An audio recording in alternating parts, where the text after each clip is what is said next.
Yes, sir. अब देखिए, nowadays the Edman, और इसके पहले एक पॉइंट और लिख दो कि this procedure, Edman procedure,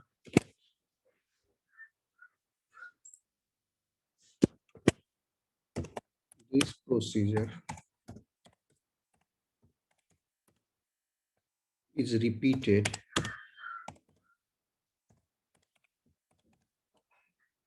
until the entire sequence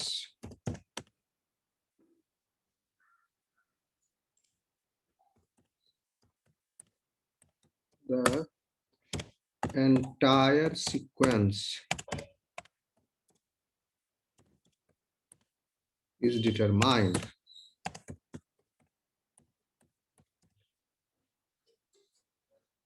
कौन सा प्रोसीजर? ये वाला प्रोसीजर। छोटा पेप्टाइड होते गया, हर स्टेप पर एक अमाइनो एसिड कम होते गया, और अनिलीनो थायोबेंजोलिन को फिर डेरिवेटिव को, उस अमाइनो एसिड के डेरिवेटिव को, इसको एनालाइज करके अमाइनो एसिड कौन सा है वो पता लगा लिए। हर बार ये छोटा होते गया, तो जैसे जैसे छोटा होते गया रिकॉर्ड करते गया, okay this amino acid has come, so first number पर ये अमाइनो एसिड है, सेकंड नंबर पर ये है, थर्ड पर ये है, फोर्थ पर ये है। हर बार ये प्रोसेस रिपीट होते गया, और जब तक कि सीक्वेंस पॉलीपेप्टाइड चेन का खत्म नहीं हो जाएगा तब तक ये प्रोसीजर चलते जाएगा। शॉर्ट होते होते एट एवरी स्टेप एक एक अमाइनो एसिड शॉर्ट होते गया। 100 अमाइनो एसिड सीक्वेंस है, तो 99वां स्टेप में 2 अमाइनो एसिड, एक तो अनिलीनो थायोबेंजोलिन डेरिवेटिव निकल गया और एक अमाइनो एसिड अकेला बच जाता है, तो उसको भी काउंट कर लिए तो हो गया। यानी जितना स्टेप्स इसमें लगा +1, तो वो हो गया आपका पूरा अमाइनो एसिड का सीक्वेंसिंग। ठीक, और ये प्रोसीजर चलते रहेगा। ठीक, अब देखिए इसको, अब आजकल कैसे करते हैं, क्योंकि ये इसको रिपीट करना है पूरा बार बार, तो मशीन है इसके लिए। एडमान डिग्रेडेशन, ई कैपिटल से लिखोगे क्योंकि जो इसने इसकी डिस्कवरी की उसका नाम था पेर एडमान। एडमान डिग्रेडेशन is carried out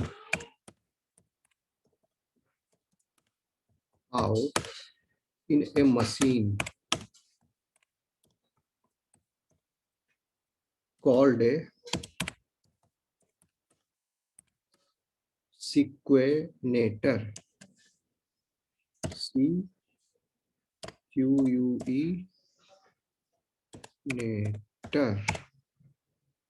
क्या हो गया, कहाँ चला गया, सेक्वेनेटर।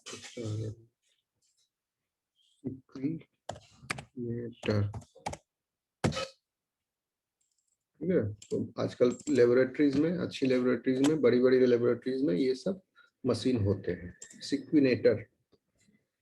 एंड सेक्वेनेटर क्या करता है? इट मिक्सेस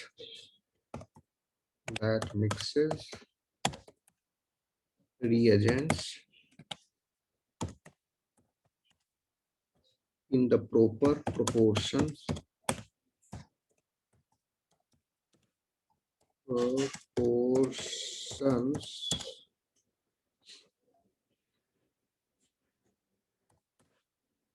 यानी कितना फिनाइल आइसोथायोसाइनेट चाहिए, ये इसका प्रोपोर्शन, और ये जो बफर है, ठीक है, जिसमें OH प्रोवाइड किया गया एक्स्ट्रा, उसका प्रोपोर्शन वो सब तय करता है। ये तो डायरेक्ट क्या प्रिंसिपल है वो बता दिए, ठीक है, इसके और डिटेल में नहीं गए, सिर्फ इतना जान लो यही काफी है। Proper proportions and it separates the product. ठीक, प्रोडक्ट्स सेपरेट भी किया, आइडेंटिफाई भी किया। आइडेंटिफाई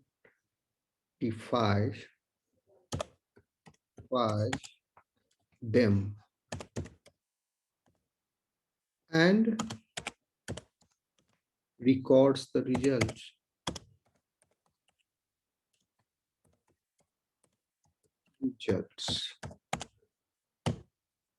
ये हो गया आपका एडमैन प्रोसीजर के द्वारा सीक्वेंसिंग के, हो गया।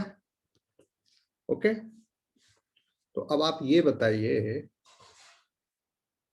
कि सेंगर ने जो सबसे पहले आइसोलेट किया, सॉरी सीक्वेंस किया, किसको सीक्वेंस किया था अभी बताया है, इंसुलिन हार्मोन को सीक्वेंस किया। तो सेंगर जो है वो पता लगा सकता था इंसुलिन का कंपोजिशन? नहीं, क्योंकि उसका रिएजेंट था FDNB। वो सिर्फ पता लगा सकता था कि अमीनो टर्मिनल एंड पर कौन सा अमाइनो एसिड प्रेजेंट है। तो उसको क्या पता लगा, क्योंकि दो चेन है, तो एक में है ग्लाइसिन अमीनो टर्मिनस पर A चेन में, और B चेन में है कौन सा, फिनाइल एलानिन। लेकिन बाद में फिर एडवांस डिग्रेडेशन प्रोसीजर से entire sequence of the protein was identified later। इतना समझ में आया आप लोगों को? Yes, sir. Yes, sir. Okay, तो दिस इज अबाउट, Sir, हाँ बोलिए, कुछ पूछना? ये जो एडक्ट लिखा हुआ है उस टर्म का मतलब क्या होता है? एडक्ट, PTC एडक्ट, एडक्ट का मतलब?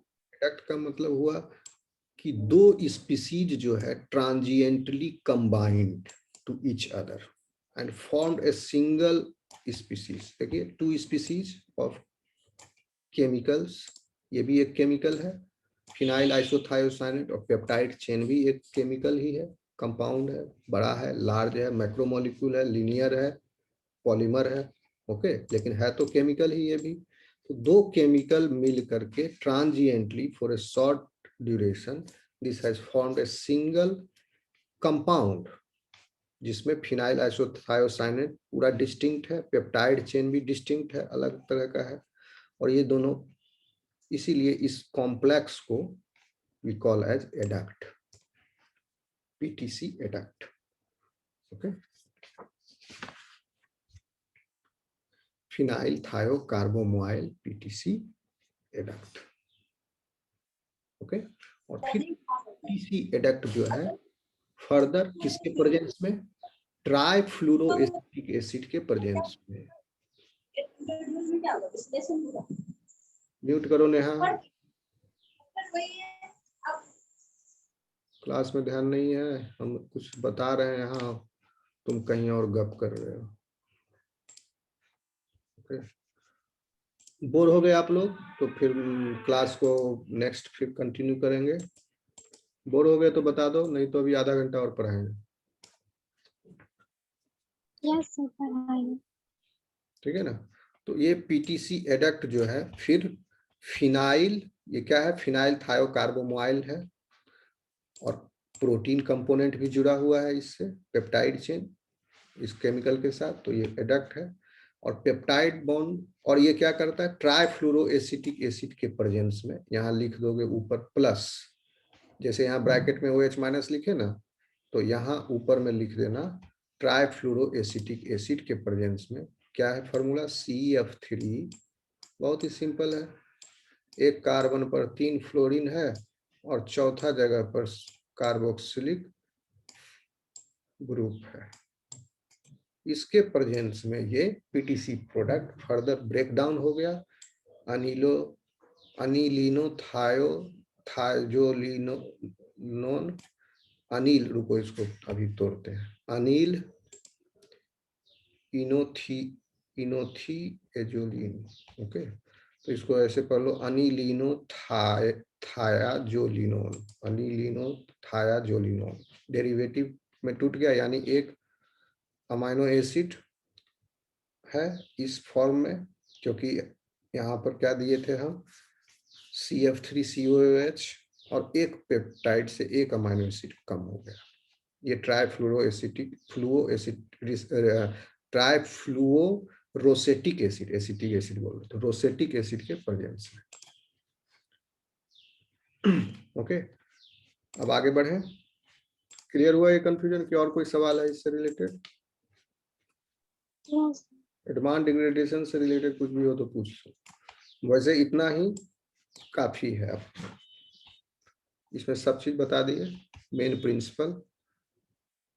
और अब इसी प्रोसीजर को मॉडर्न डे जो सिक्वेंटर्स हैं वो यूज करते हैं, इसी प्रिंसिपल को। और सिक्वेंटर्स है, ऑटोमेटेड है, मशीन है, कंप्यूटर लगा हुआ है, टच स्क्रीन सब कुछ है इसमें। ओके, वेस्ट के लिए अलग डिब्बा है, उसमें अलग फनल है, अलग ट्यूब है, बहुत सारे ट्यूब्स होते हैं, एक तरफ से बफर जा रहा है, ये सब हो रहा है, एक तरह का मशीन है उस। लेकिन मशीन का मेन जो प्रिंसिपल है वो एडवांस डिग्रेडेशन प्रोसीजर है। लास्ट में रिजल्ट जो है, जो अनिलीनो डेरिवेटिव अमाइनो एसिड्स का निकला, उसको पहचान भी लेता है, आइडेंटिफाइज देम, और उसको रिकॉर्ड भी कर लिया। ओके, सेकेंड स्टेप पर this amino acid has come. ठीक है, आगे बढ़े।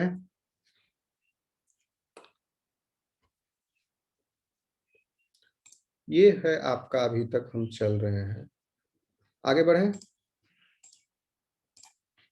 यस सर ये सब किसके बारे में हम अभी एक्सप्लेन कर रहे हैं? कौन सा स्ट्रक्चर, किस कॉम्प्लेक्सिटी?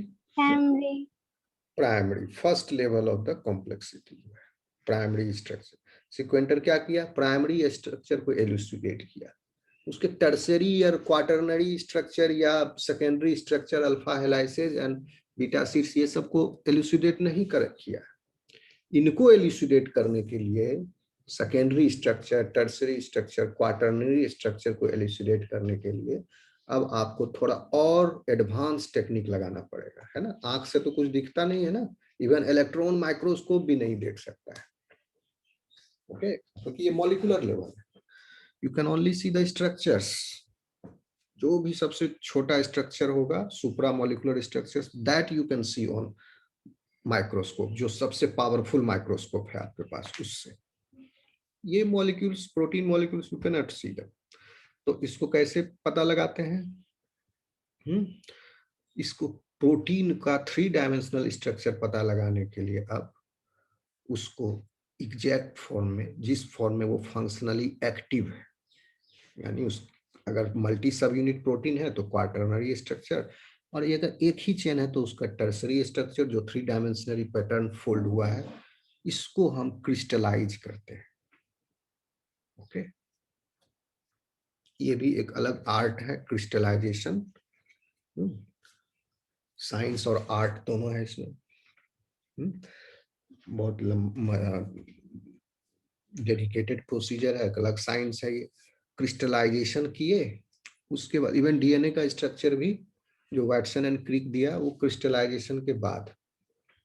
क्रिस्टलाइजेशन के बाद, have you heard of x-ray diffraction technique? X-ray diffraction. Crystallisation के बाद इफ यू सब्जेक्ट, क्योंकि क्रिस्टलाइजेशन के बाद क्या होता है, एक मॉलिक्यूल जो है एक lattice type of formation, organised structure, एक क्रिस्टल के फॉर्म में, in that means every molecule of that will organize itself, okay, at a particular space, okay, fixed space, lattice जैसा फॉर्म होता है। क्रिस्टल एक ऑर्गेनाइज्ड स्पेस में create हो गया। okay, suppose if this is a crystal of NaCl और a crystal of sugar, देखे वो सुगर का क्रिस्टल, मिश्री, बड़ा सुगर का दाना, छोटा सुगर का दाना, मोटा दाना होता है सुगर का, तो क्रिस्टल हो गया। इसी तरह प्रोटीन को भी क्रिस्टलाइज किया जाता है। प्रोटीन को जब क्रिस्टलाइज करते हैं, then we subject it that crystal to a x ray diffraction, x ray source, और उसको एक्सरे किरण दिए, जिसकी वजह से x ray will now diffract. X ray टकराएगा, जितने भी मॉलिक्यूल्स हैं इसमें, जितने भी एटम्स हैं, सब एटॉमिक पार्टिकल्स नहीं, एटॉमिक पार्टिकल्स, जैसे सब एटॉमिक पार्टिकल्स क्या होगा, प्रोटॉन, न्यूट्रॉन, इलेक्ट्रॉन, ये सब एटॉमिक एटम्स के नीचे के पार्टिकल्स, ये सब से मिलके एटम बना है। और एटम से, क्योंकि एटम में ज्यादा जो डेंसिटी और जो हालांकि वॉल्यूम बहुत कम है न्यूक्लियस का, प्रोटॉन है, तो एक्चुअली उससे न्यूक्लियस से एक्सरे जो है टकरा करके डिफ्रैक्ट करता है इन डिफरेंट डायरेक्शन। तो इस प्रोटीन मॉलिक्यूल में जितने ऑक्सीजन है, जितने हाइड्रोजन है, जितने नाइट्रोजन है, जितना सल्फर है, ऑक्सीजन है, जो जो भी मॉलिक्यूल्स है प्रेजेंट, उस सब के न्यूक्लियस से x ray will hit and it will deflect करके।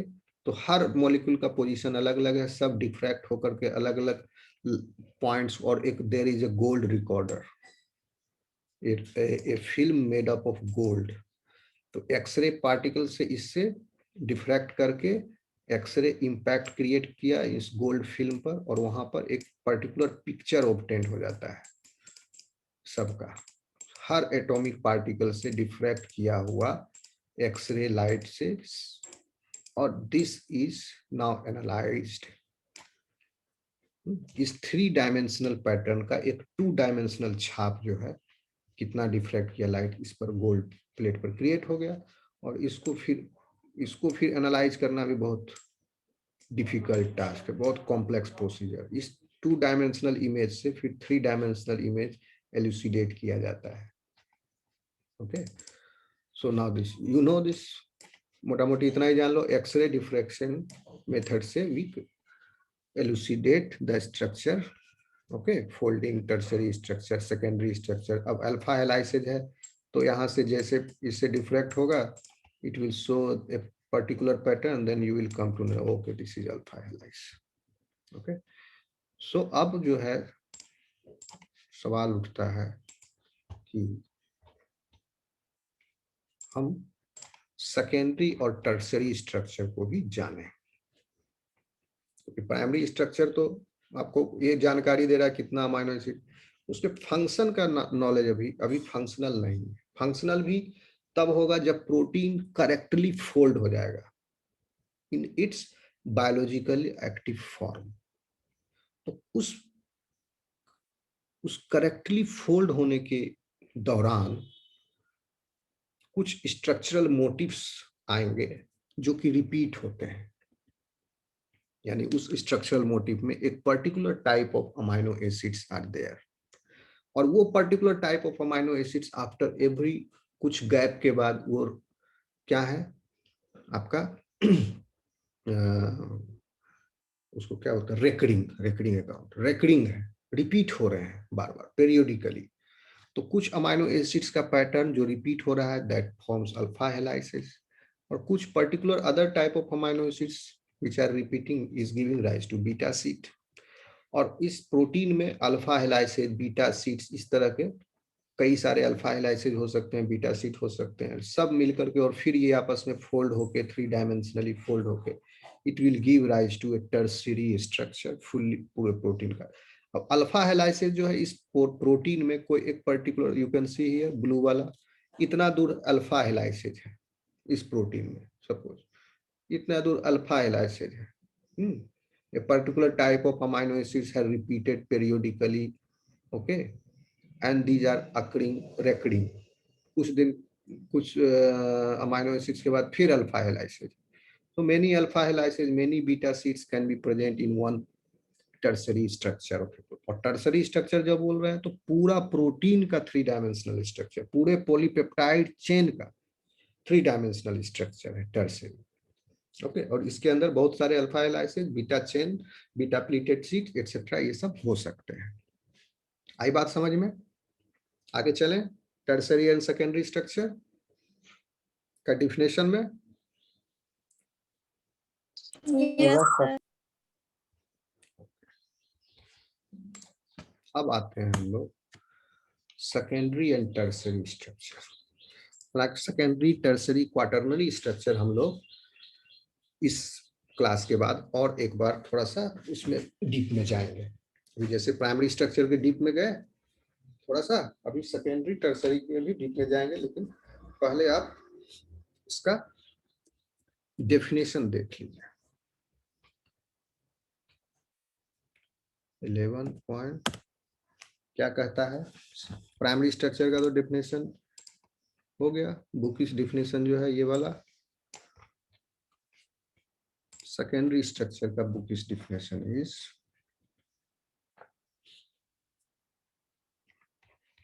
इसका बुक इस डिफिनेशन में एक लाइन और ऐड कर लीजिए प्राइमरी स्ट्रक्चर में। The most important element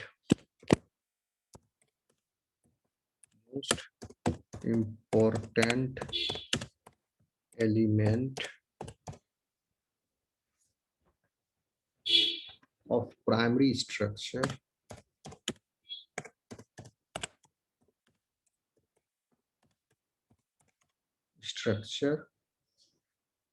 is the sequence of amino acid residues.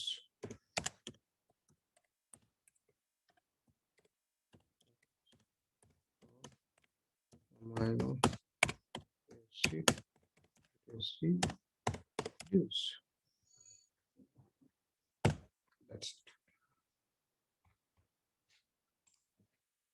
Secondary structure का बुक इस डेफिनेशन है आपका। Secondary structure refers to secondary structure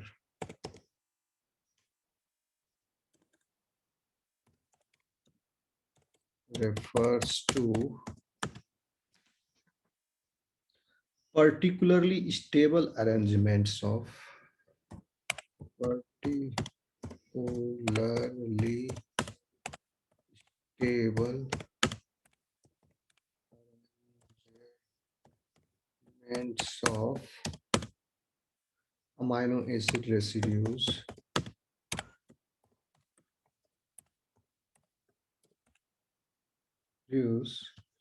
giving rise to recurring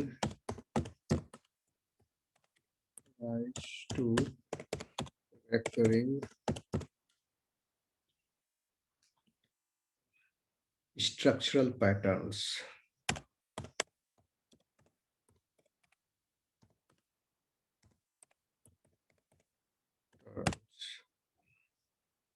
ठीक।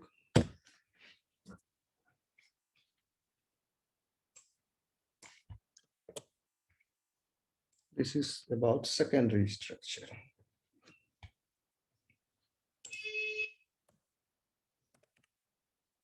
आगे हाथ टर्सरी स्ट्रक्चर का भी डेफिनेशन ले लीजिए। Tertiary structure is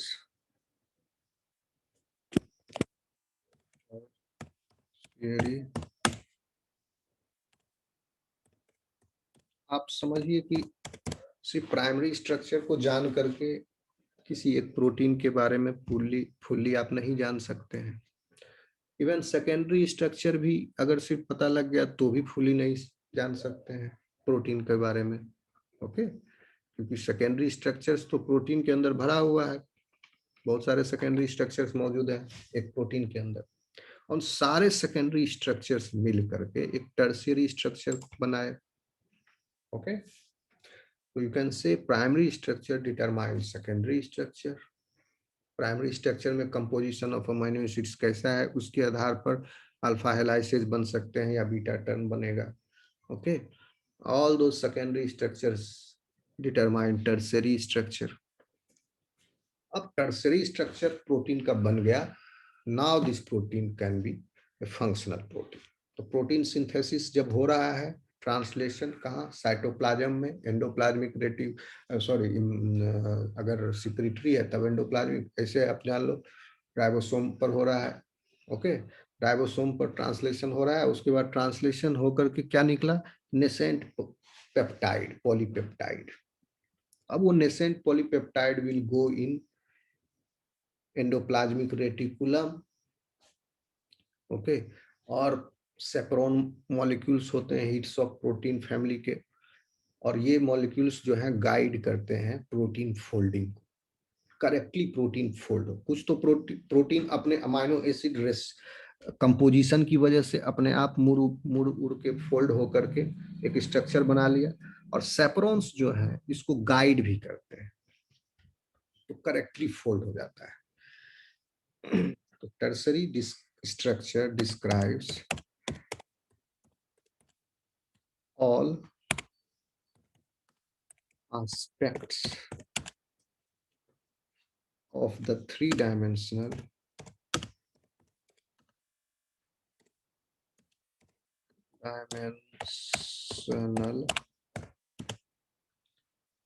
three-dimensional folding of a polypeptide. Folding of a polypeptide.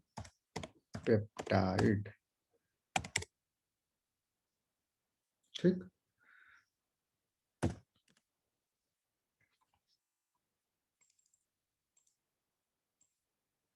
आ रहा समझ में?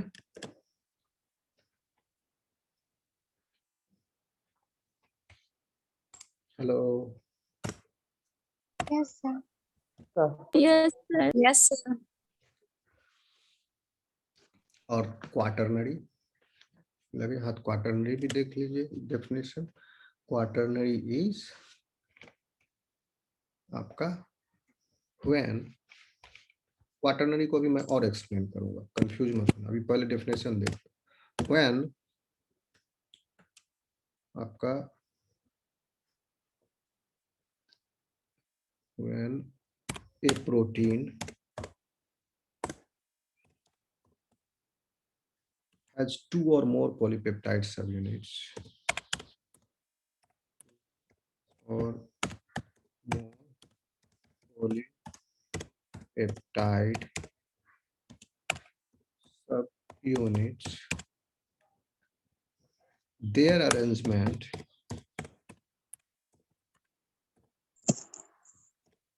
arrangement in space is referred to as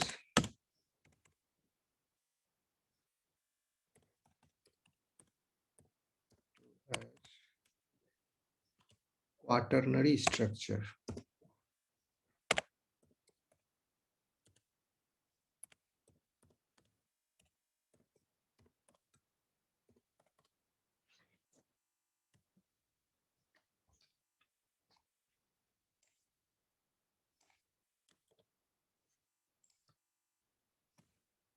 ठीक, अब देखिए टर्सरी आप समझ गए, एक्सप्लेन कर दिए। 3 डायमेंशनल पूरा प्रोटीन का 3 डायमेंशनल फोल्डिंग कितना कैसे हुआ है, ऊपर गया नीचे गया, ग्रूव क्रिएट हुआ, अगर एंजाइम था तो उसमें कैटालिटिक सब यूनिट क्रिएट हुआ, इन दैट कैटालिटिक सब unit exactly the size of its substrate it will fit. Okay, इसीलिए एंजाइम को जैसे ड्रग डिजाइनिंग किया जाता है तो यही डिजाइन किया जाता है कि उसके कैटालिटिक साइट में एंजाइम्स जो पैथोजन का आया उस पे कैटालिटिक साइड में हमारा आर्टिफिशियल जो लेबोरेटरी सिंथेसाइज्ड मॉलिक्यूल है वो जाके फिट हो जाए, तो वो ड्रग बन गया, फिट हो गया तो एंजाइम को कैटालिटिक साइट को ऑक्युपाई कर लिया, तो फिर सबस्ट्रेट मिलेगा नहीं तो एंजाइम वर्क नहीं कर पाएगा।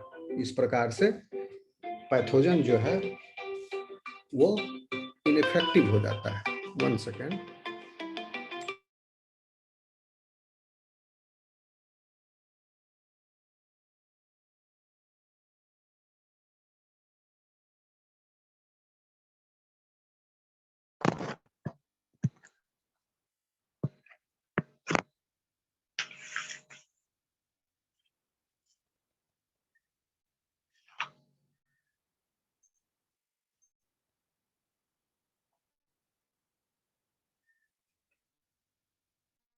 हेलो,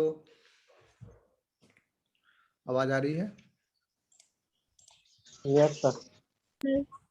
ओके, क्या बोल रहे थे?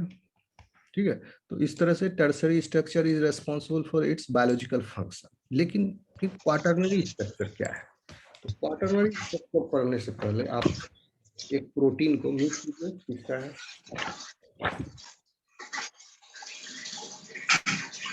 Who is creating noise? Ritu,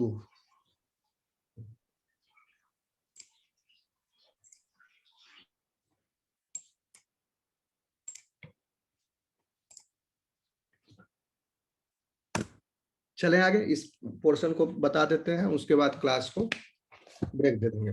quaternary structure समझने से पहले आप समझिए कि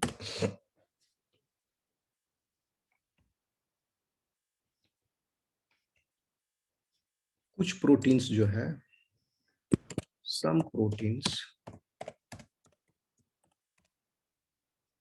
consists of single, पता है ये आपको, single polypeptide chain, but others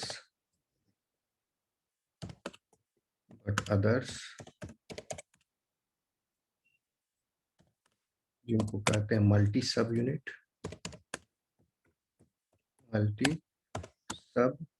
unit proteins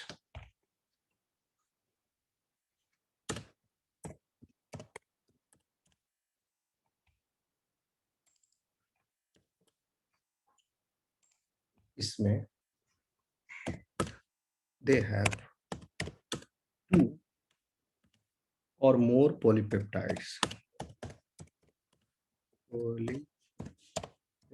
यहाँ पर भी एक कैच है, मैं आपको बताऊंगा अभी. पॉलीपेप्टाइड और पॉलीपेप्टाइड्स एसोसिएटेड नॉन कोवैलेंटली, इस पर आप ध्यान रखिएगा, non covalently. Okay, peptides associated non covalently. Okay, अब देखिए कि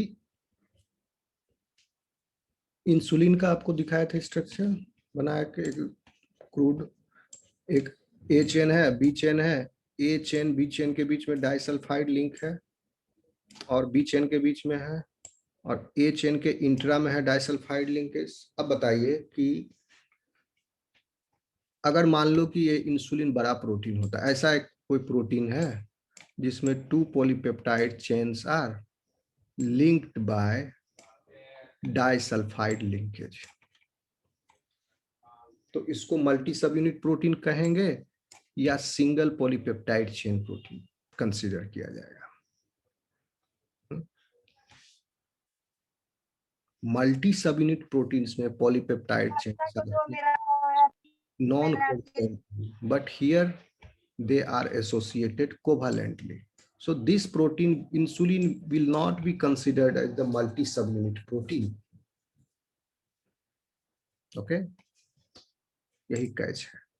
अगर कोवैलेंटली लिंक्ड हो गया चेन्स, तो that means it is not multi सब यूनिट. तो इसी को बोलते हैं. और इंडिविजुअल जो हो सकता है चेन जो है, अलग अलग 2 से या 2 से अधिक चेन है, तो ये चेन आइडेंटिकल भी हो सकते हैं. इंडिविजुअल पॉलीपेप्टाइड चेन्स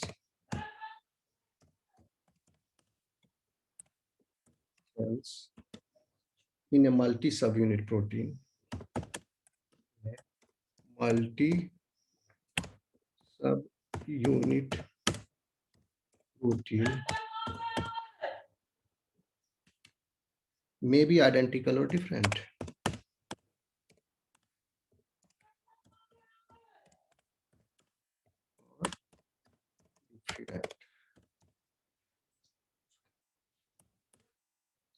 लेकिन अगर 2 हो, if at least 2 are identical units, if at least 2 are identical, the protein is said to be oligomeric. If at least 2 are identical,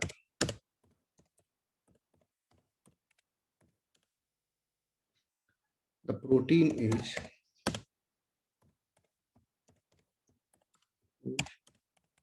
said to be oligomeric.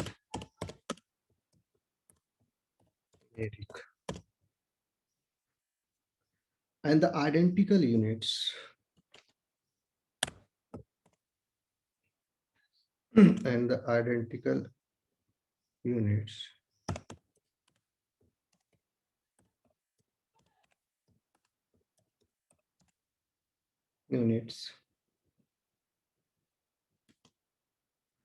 यानी उस unit के अंदर क्या होंगे, एक से अधिक पॉलीपेप्टाइड चेन हो सकते हैं, consist of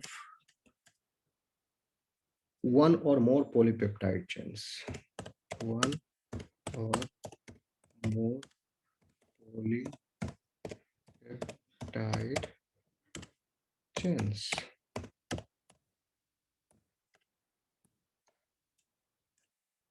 are referred as protomers.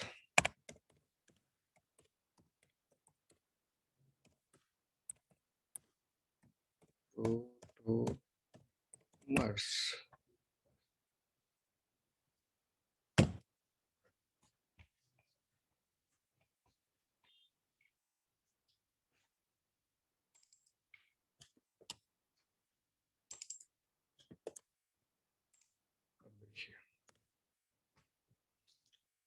आ रही है मेरी आवाज? Yes sir.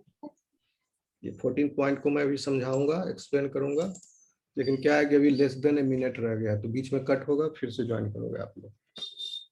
देखिए इसको एग्जाम्पल से समझते हैं। हीमोग्लोबिन का नाम आप लोग सुने हैं?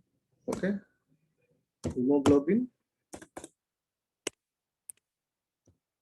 जानते हैं? Haemoglobin Yes, sir. Yes, sir. Haemoglobin का स्ट्रक्चर Yes, sir. कैसा होता है? स्ट्रक्चर इसमें 4 पॉलीपेप्टाइड चेन है, 4 पॉलीपेप्टाइड चेन है, लेकिन तरह जो है वो 2 ही है।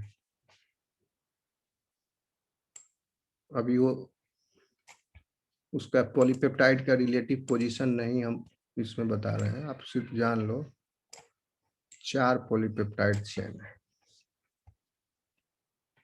इसको बोलते हैं